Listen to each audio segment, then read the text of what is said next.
समस्त को नमस्कार। आज शंख भवन में अनुष्ठित होता सांबादिक सम्मेलन में उपस्थित अच्छा वरिष्ठ उपसभापति सम्मानीय पूर्वतन मंत्री देवी प्रसाद मिश्र महोदय, भुवनेश्वर जिला सभापति तथा पूर्वतन मंत्री वरिष्ठ नेता अशोक चंद्र पंडा महोदय, मान्यवर सांसद महोदया सुलता देव, उपस्थित अच्छा युव सभापति चिन्मय साहू महोदय एवं छात्र सभापति इप्सिता भौणी एवं समस्त प्रतिनिधि मान को मो स्वागत जनाऊँ, समस्त को नमस्कार जनाऊँ। प्रबाद पुरुष विजु पट्टनायक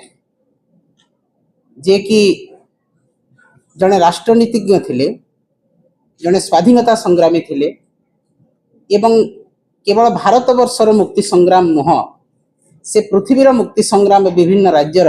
इंडोनेशिया कह जाऊ, रशिया कह जाऊ, से तांकर पराक्रम देखैथिले, देशप्रेम देखैथिले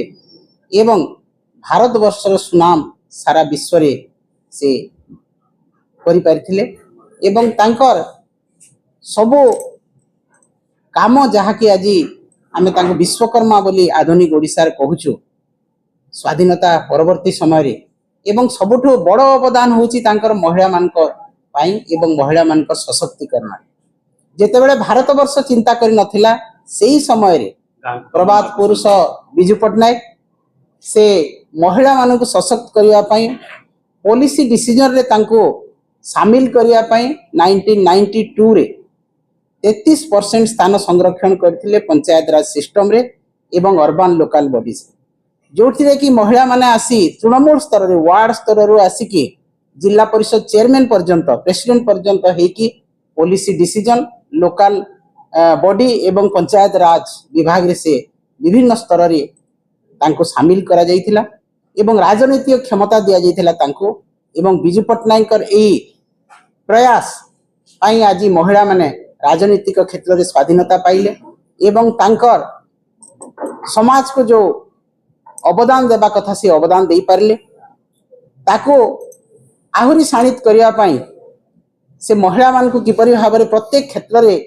कार्य करिवार सुजोग दिया जिवो सेति पाई मध्य से काम करथिले। तार बहु वर्ष परे भारत वर्ष चिंता कला महिला मान को पाई एवं तापरे आमर प्रिय नेता नवीन पट्टनायक महोदय, मान्यवर पूर्वतन मुख्यमंत्री, वर्तमान विरोधी दलर नेता 50% स्थान संरक्षण करिले। प्रबाद पुरुष विजु पट्टनायक आदर्श रे ए दल अनुप्राणित हेकी तांकर सुपुत्र महिला सशक्तिकरण को आहुरी आग को नेले 50% स्थान संरक्षण करी। तेणु आज ए महिला माने सशक्त हेबारी विजु बाबू को जो हाथ थिला, तांको इच्छा शक्ति थिला, तांकर कार्य थिला, से निश्चित भाव में आज ओडिशा महिला मान को आग को नहीं राजनैतिक क्षेत्र में, सामाजिक क्षेत्र में, अर्थनैतिक क्षेत्र में सुदृढ़ कर पारिछि। तेणु प्रभात पुरुष विजु पट्टनायक को हृदय सहित आम कृतज्ञता जनाऊँ एवं तांको मने रखिबा पई महिला मान पाखरे आहुरी तांकर कार्यकलाप को उज्जीवित करिया पई आसंता 13 तारिख दिन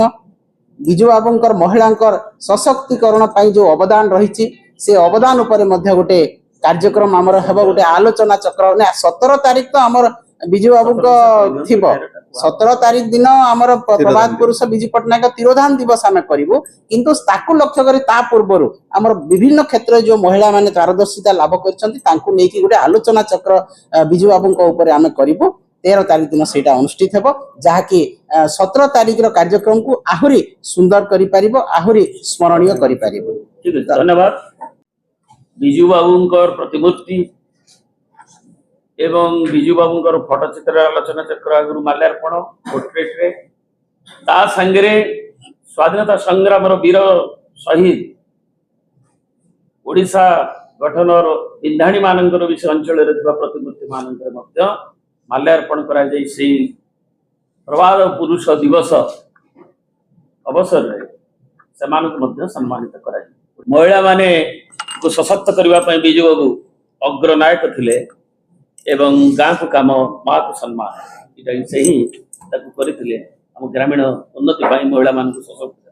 युव छात्र मान से प्रेरणार अदम्य उच्च एवं दुर्दमनीय साहसिकता युव समाज को सब आम भी जिते युवक थिलु आकृष्ट करथिला भारत वर्षर अनेक युवक को आकृष्ट करिछि मोर मन अछि सूचना भवन रे जेतबेले सत्यपाल मल्लिक सेतबेलर मंत्री सेतबेले आसी आलोचना चक्र रे गोटे आलोचना सभा रे थिले